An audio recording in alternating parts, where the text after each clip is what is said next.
this along with the Harmon County Historical Society, and we've had some really nice donations from some of you too. We are very appreciative for your help.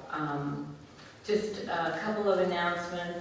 By now you know where everything is, and you know that we're selling Alicia Delgadillo's book because the proceeds go to the conference. So stop out when you're out there and look at that. It's really important to us that you fill out one of these evaluation sheets before you leave today, and there's a stack of them at the registration table, and we'll be reminding you about this more during the conference. The dinner tonight, if you've made reservations, is held at the church directly across the street where the parking is. And the entrance for the dinner will be right on the street, on Pitt Street, going down the steps. So we'll start to probably get ready for that around 6 or so. I think we're scheduled to start at 6:30. So with no more talking on my part, here is Tracy Fearsiegel again, Dr. Jacqueline Fearsiegel, to introduce Sammie. I'm absolutely delighted to introduce Sammie, but before I do, I just want to say two slightly more housekeeping things. The first is to reiterate what Barbara said about filling in the feedback forms. My university helped sponsor the symposium at Dickinson in 2012, and this one too, but we've had a big restructure and change of management, and the person in charge now knows nothing about the project. So the more you can put on that feedback about the impact that this event has had on you and your thinking, the more grateful and helpful it will be for me to be able to kind of tap some of the money which I hope will be available for future events. And just to run on from that, the farmhouse is obviously a really, really important issue for everybody connected with Carlisle. And so anything you can mention about the farmhouse would be particularly helpful. Of course, it's going to come into the discussion in our panel. But now I want to turn to Minnie Kennedy and to Sammie Harmon, or Sammie Denison Harmon, and to tell you that she's a member of the Osage Nation, and that's how I first met her, out in Husker, Oklahoma, and which was the famous event that Barb mentioned, where we ended up in a small bunker the size of a wardrobe with 5 of us in there trying to get away from a tornado, which actually touched down 2 miles away, before we were rescued by the people who lived in the big house to go and sit in their basement. So we had a very intimate elemental experience to cement our relationship. And then Sammie gave us a wonderful time showing us all the sights, including those fantastic stained glass window in the Catholic Church there, which depicts Osage, beginnings of the Osage Nation, which I didn't even know about. Sammie's director of Friends of Oklahoma Historical Society, and any visits and research on Native people in that region knows you have to go to Oklahoma Historical Society. It's where you have to find the records. And she also runs an award-winning gift card campaign, and I've received some, and they are absolutely lovely.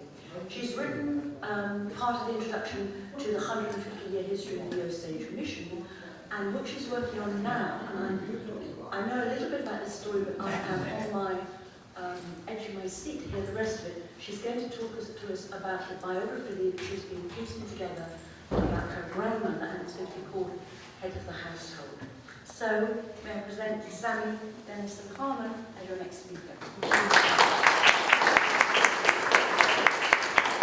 Hi, can you hear me? Yes. All right, good morning. I'd like to thank Barb and the committee for asking me for this presentation. And I do want to apologize for the mistake on the first page. I'll briefly tell you that I had computer problems at the worst possible time. Thank God for my sons.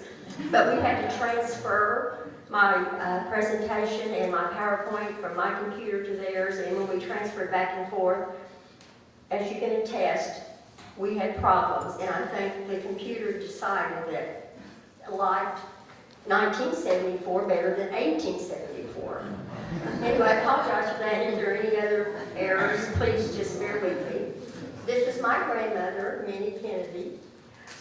She was, to me, an Osage woman warrior.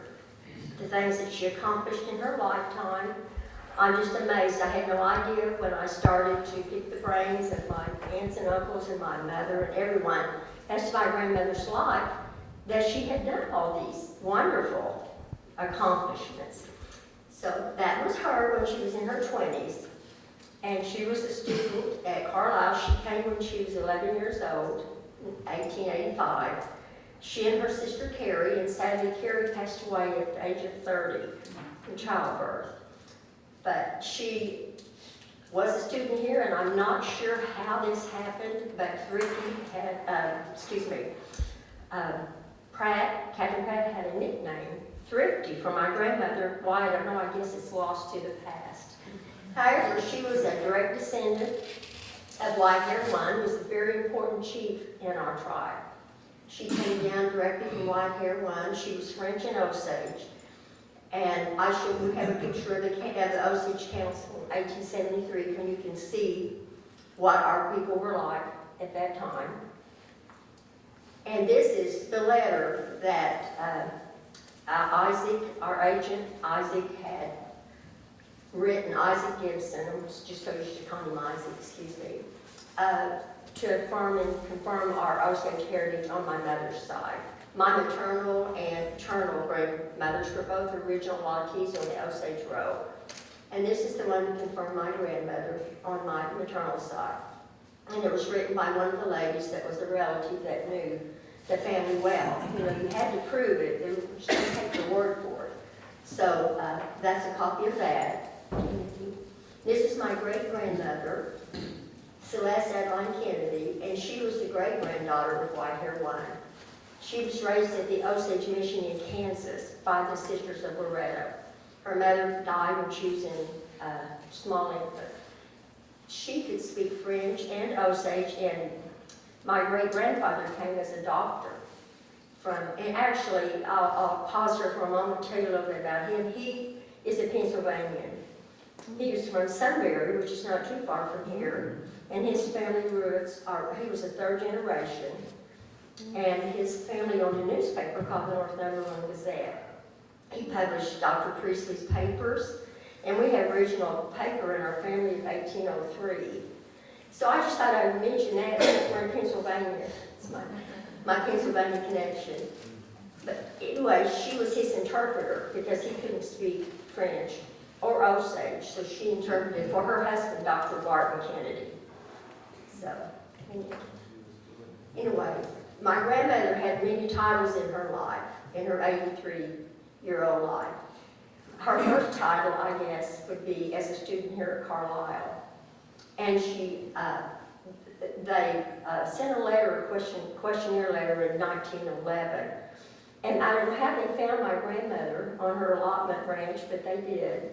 And she replied, and it was really exciting for me to read that in her own words that she'd written in 1911. And she answered their questions, and she had a pretty country home, and she was self-educated, and she and her husband were in stock and cattle. And I was just very proud of her answering the letter. Anyway, she and her sister arrived on July the 6th, 1885. And they had an advantage over many of the other reservation children because they were mixed bloods. And they had been raised in a home that they were used to the tight clothes. They were used to the European way. They were also acclimated to the Osage ways because they always lived among them, and their mother was very knowledgeable in all the Osage customs. So it was a mix. They were comfortable, I think, with both the other Indian children, and they were comfortable. However, I can only imagine how traumatic that would be for two young girls to go on a train to a strange place, all new environment, and it was a very strict military. They marched, to the dining room. There were such strict rules, and you may have got a feeling when Larry Sellers, in his talk, the Osage parents were very lenient with their children. The way that they dealt with their corrections and when to discipline them was much different than the European way. So this would have been the way that my grandmother probably would have been. So it would have been very traumatic, I think, to come to this new environment. However, they did have an uncle that lived in Sunbury that was going to meet them at the train. And my great-grandmother told her two daughters, I know your papa's family's going to think you're going to get off the train with buckskin and feathers. And, you know, and that was always kind of a family story. Of course they didn't. And they were only here for a year because the Commissioner of Indian Affairs decided none of the Osage children had graduated from Carlisle, so there must be a problem. So a year later, 32 of the Osages that came together at the same time, my grandmother and my aunt, those students were transferred to Martinsburg and the mountains. However, my grandmother and my aunt went home. They didn't go on. So they were here for such a short time, but I'm thinking that my grandmother must have made an impact if Captain Pratt called her thrifty. And I would love to know the story behind that, but okay. Anyway, this is a picture. I wanted you to see Carrie, my Aunt Carrie, and she's the one, my grandmother's on the right, and that's my great-grandmother in the middle, and Aunt Carrie on the left. And I thought she should be recognized since she was a student here. And these are some pictures of, and this is my grandmother on the far left, on the right, when she probably looked similar to that when she was here.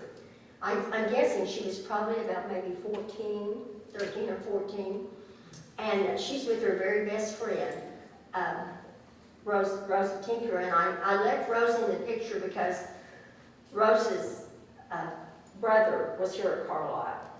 She didn't attend, but her brother did, and there was a story behind that that I won't get into here, but if anybody would like to know it, I'll share it with you afterwards. And there's just the girls working. So I already kind of told you that, so we go on to the next picture. This was my great-grandfather, the one that was from Pennsylvania, and he was 13 years old when he went in the Civil War, and he was 17 when he was discharged. He was wounded and had a heart condition.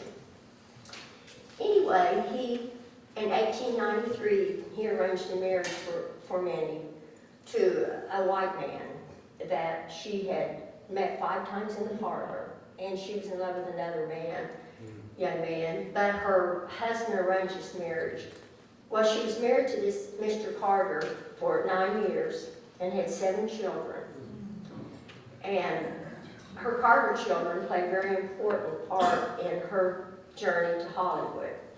However, this note was on the letter, the questionnaire that was sent out from Carlisle in 1911. It said, at the bottom, thrifty. It didn't say Minnie, it said thrifty lost custody of her children.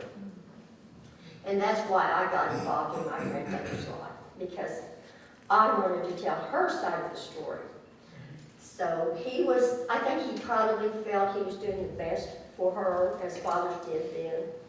But it was not a happy marriage. He was a cold man and he had a mistress the whole time they were married. And it was just not a good situation, a good marriage. Okay. Well, we'll move on to Minnie's second marriage, which was my grandfather, George Pease.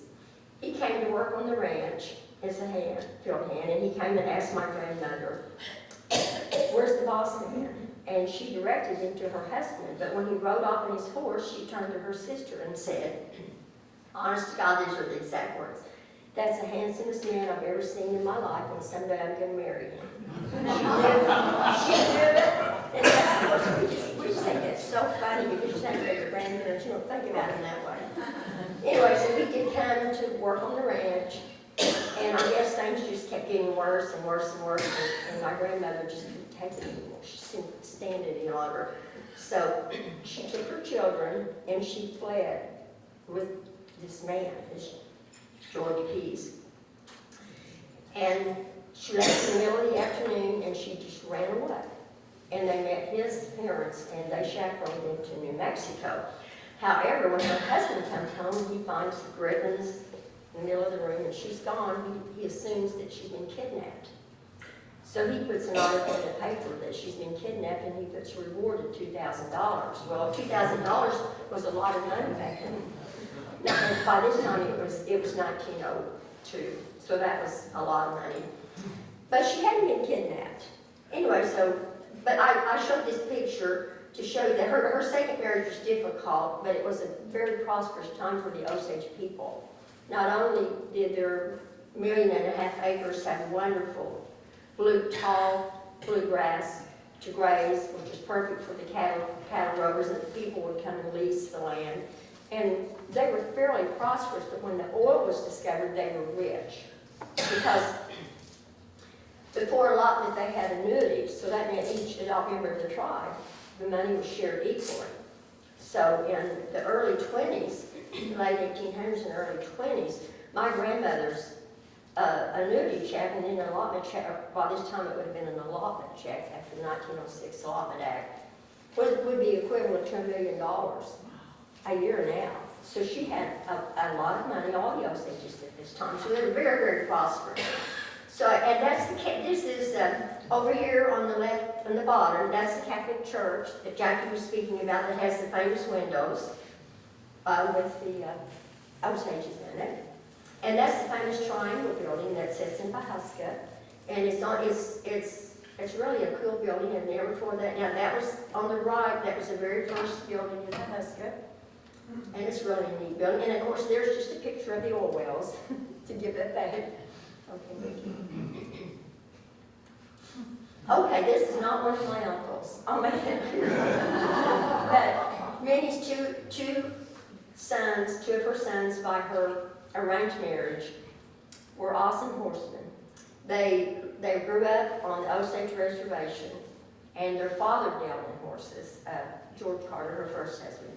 And they could do anything on a horse. They could ride a horse, they could do tricks, they could teach them horse tricks. It's just what they did. They were rodeo, they were ropers.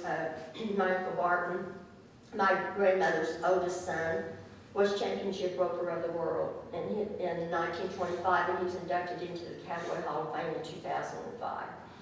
However, they raised horses for the movies. And I know that probably most of you are familiar with Ben Johnson, the actor Ben Johnson.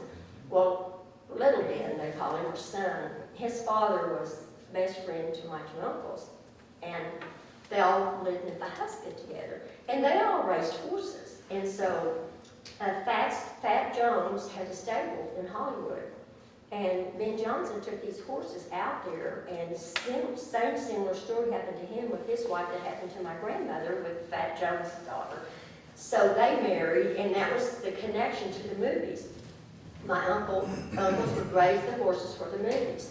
And my Uncle Red raised the horse that Clint Eastwood rode in Rawhide. And then Uncle Barton raised the horse Bootlegger.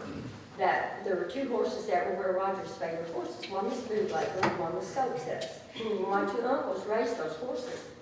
And Will Rogers wanted those horses, and he was really good friends with my uncles. They were all part of the original 100 Cowboys.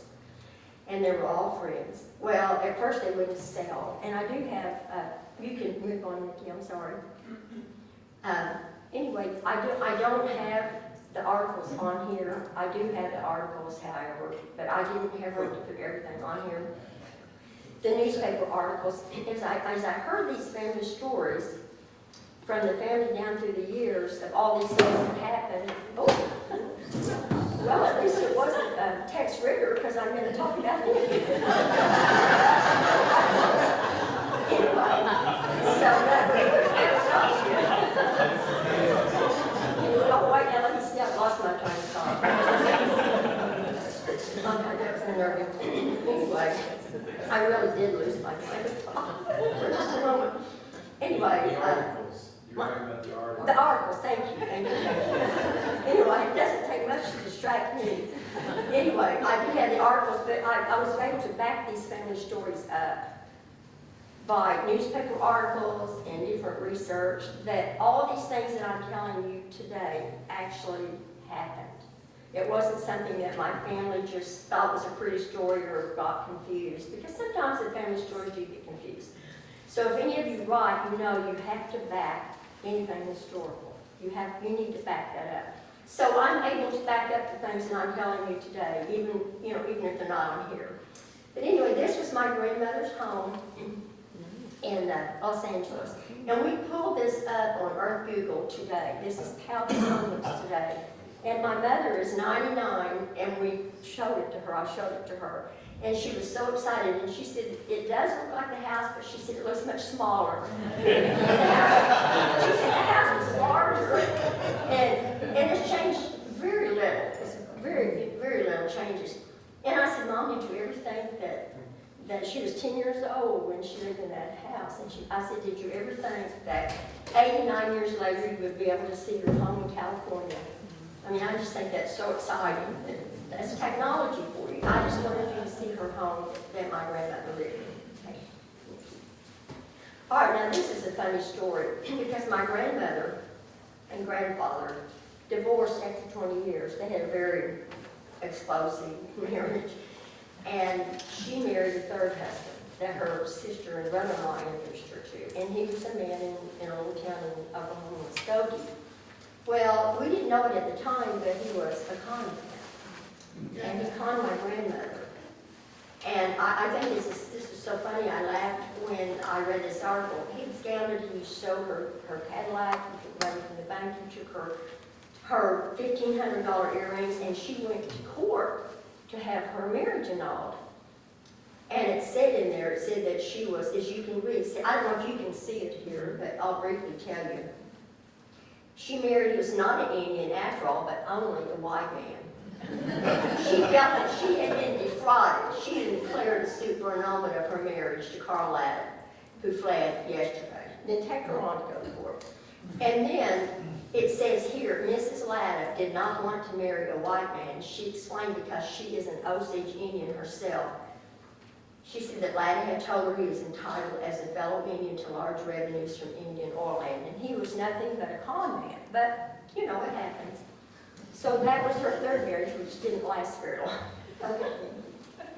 And then, 1925 was not a good year for the studios or theater owners. The talkies, they were talking about the talkies, radio was out big, and people were staying home listening to the radio shows. So Cecil B. DeMille went out independent of any of the movie studios and started to produce his movies. And he was looking for investors. And he was working with John Ince. There was three brothers, John Ince and Thomas Ince. Well, John Ince had the largest studio, and he was making movies with him. And at the same time, he was also, my grandmother had purchased a movie studio from a gentleman called Ulysses M. Daly, D-A-L-E-Y, and I guess he had studios because it was plural. And she was making movies with Cecil B. DeMille and Will Rogers. And my mother was, like I mentioned, she was 10 years old, and my mother and my aunt were in one of the movies called The Prisoner. I've never been able to find any information on it. But my grandmother had a picture, a large picture of the three of them when they were in the movie, but when my grandmother passed away, it got away from someone in the family, and I have not been able to find it. So that was really exciting for me because I feel like, wow, there she was, a woman. She was a Native American woman, and owned a movie studio in 1925, and we're dealing with these men, and it just really showed me that she was way ahead of her time, and that she was a very, very good businesswoman, except for the con man incident. Anyway, so I think that was really, really an exciting time, probably in my grandmother's life. I'm sure she met a lot of exciting people and probably had a very, very good time in her life. My uncles would come out to visit my grandmother from Oklahoma, from the Osage land, and they were trick riders in the movies, so they could make money to go back home. That's how they made their money to go back home. And so they were also in the movies. And I read in one of the articles about, I was in the Pahuska Journal, about Uncle Red when he raised Bootlegger.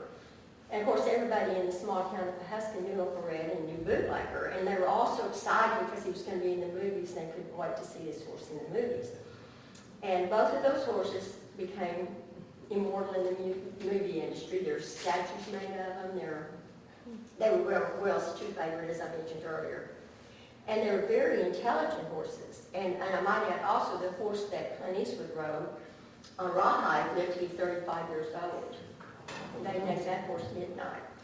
So that was their connection, I feel like, and I feel like that's how my grandmother, probably through my uncles and Will Rogers, got involved in the movie industry.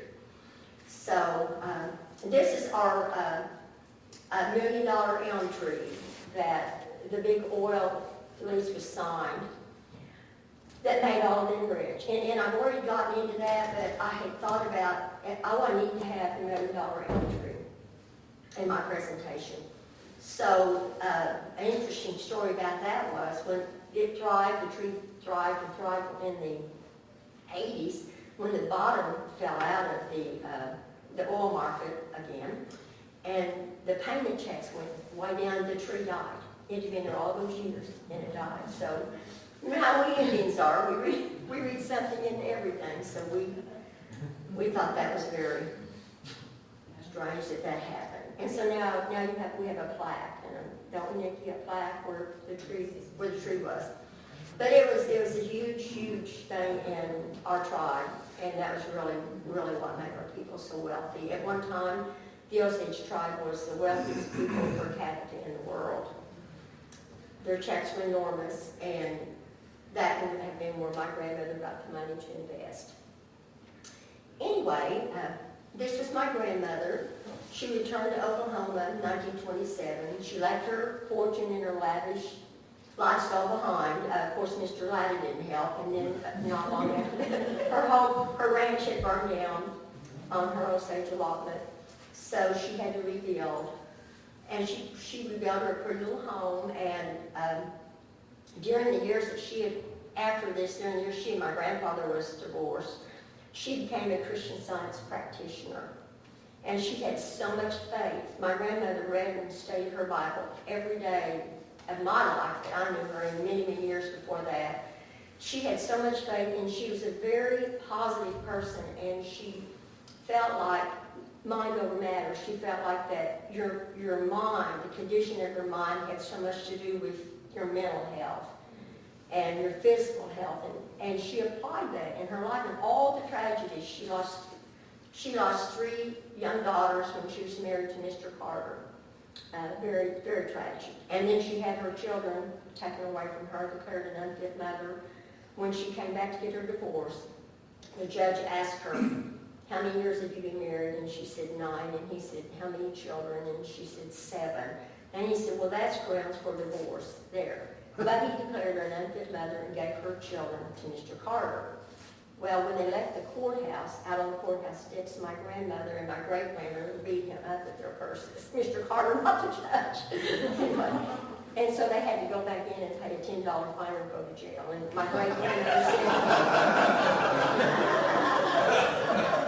great-grandmother said, it was worth every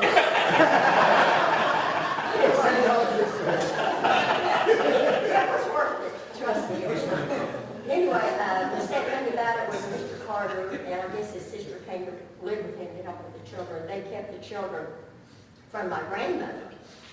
But they would slip away, the boys would slip away. They were going to school, to the government school in Pawhuska, and they would slip away and see my grandmother. And one day, they saw her on the street when she had came to visit her mother. And they, "Mama, Mama," they called, and she went over to the buggy, and the sister, Mr. Carter's sister, hit the horse so the buggy would take off, and it caught her long skirt in the spokes, and she drove her down the street. So that was the way my grandmother was treated. Plus, everybody in Osage County, you know, she disgraced herself, she disgraced her family. It was very, very traumatic. And all she wanted to do was be free of this husband. So that's how I got involved. I wanted to tell her side of the story because I knew what a good person she was, and I knew how she felt about life, and I knew her morals. it just chose me, I guess, to tell her story. But anyway, so in the Christian Science Church, she became a practitioner, and she would go and pray for people and put her hands on them. And the nosebleeds would stop, and many things would happen. So she had a great faith. And so that's another one of her titles that I'm very, very proud of. This, I had to show you this. This is my Uncle Red that I mentioned, and that's Bearcat. And I didn't have any picture of him, and I could not find my picture. I had a picture of my Uncle Bart when he was young, and I misplaced it. So many of my things I can't find because I live with my mother, but I have my own home with my office, so I travel back and forth, and you misplace things. So I apologize that I don't have their pictures because they did play an important role. But that's Uncle Red, and he was something quite of a, he loved the limelight, and that's him and his kids. I just thought that would be kind of fun to show that. Anyway, in summarizing my grandmother's life, I believe she lived ahead of her time and survived many seasons of a lifetime. She adapted to the various roles she was expected to play. Her life was as happy, sad, and exciting as any Hollywood movie. And I might add that she and my grandfather remarried when they were 73. They were the love of each other's life. They could not live together, but they couldn't live apart. And so they eventually had a plan that would work. My grandmother's, when she moved up her allotment and moved into town, she had a little tiny apartment that had been a garage on her house. And it had a little kitchen and a little living room. So when they couldn't get along, my grandfather would live there and take care of my grandmother because she had a stroke. When I was a young girl, it was Mother's Day, and I had made my very first batch of cookies. And so I took my two grandmothers on our little front porch. Oh, have one of my cookies. Well, my grandmother took one bite of her cookie and had a stroke. And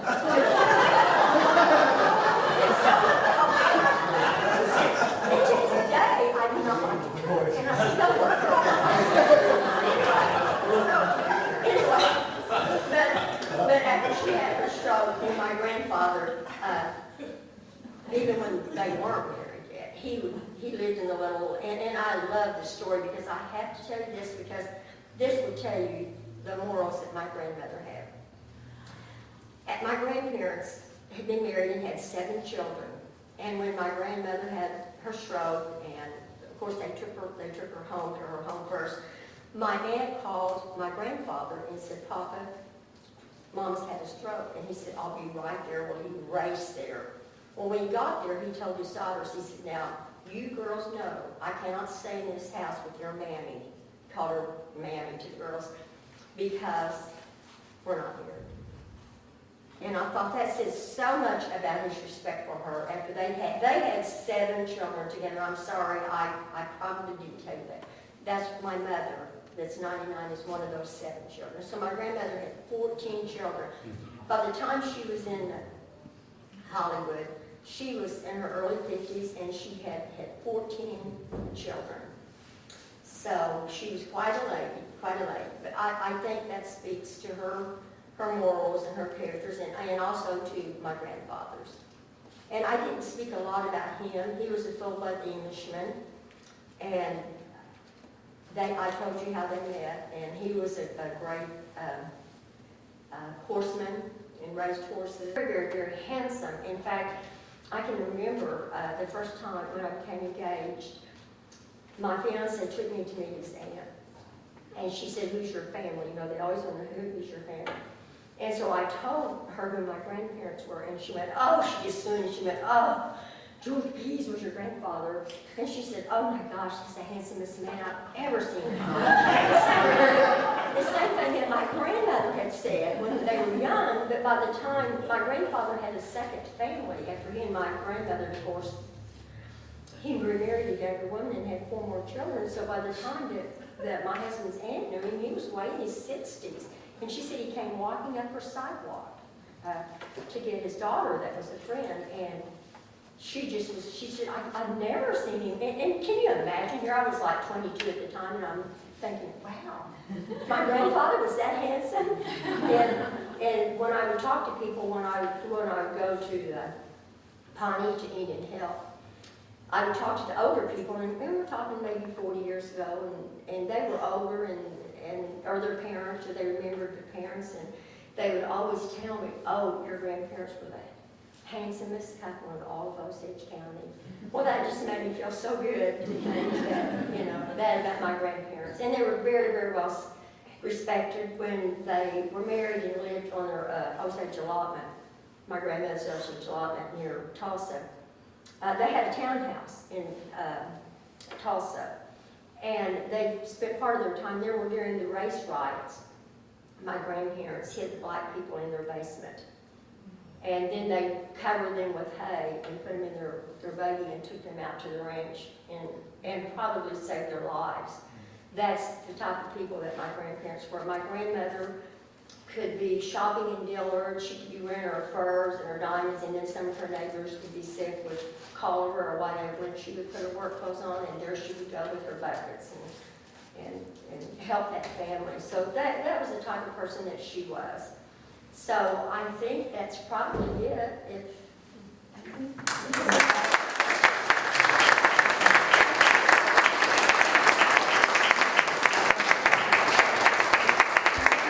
Whole family, entire families, these white men would marry these Indian girls, and they would kill their parents, their siblings, everybody. So there would be no one left. The only way they could get the Osage head right, and at that time, there was a flaw in the allotment when they wrote that now a white person can use it for their lifetime, but they cannot pass it on. Now, back then, they could pass it on, and they murdered so many of our Osage people to get their hands on those big allotments and that money. And there's books written about it if any of you are interested in researching that. Right now there's a lawsuit, the Fletcher and Pratt lawsuit. They're trying, the families of these men, they caught the men, they went to prison. However, their families got to keep the head rights. How sad is that? And this is how many years later? I mean, 100 years or 100 years later. So this lawsuit is finally making progress. When they first started, no one would take them serious. And if you can add anything into this, please do. But now they're starting to get the courts and different ones to listen. They're trying to recover. And a lot of organizations, I would say even the Catholic Church, private families bought these head rights from these white people before they changed the rules on them. So many of a third, I believe, isn't it about a third of are out there when they should be in the tribe. So I'm really hoping that they'll be able to recover that. And I'm not real sure about this. We just had a large lawsuit, not the Cobell, but the Osages had a lawsuit with the government because they mismanaged billions of dollars of our oral royalty money and our lease sales. And I'm thinking that, did those people, Nikki, did the white people, did they receive that money? I know there was some controversy about it, but I wasn't real clear on that, how that actually ended up, or I kind of forgotten.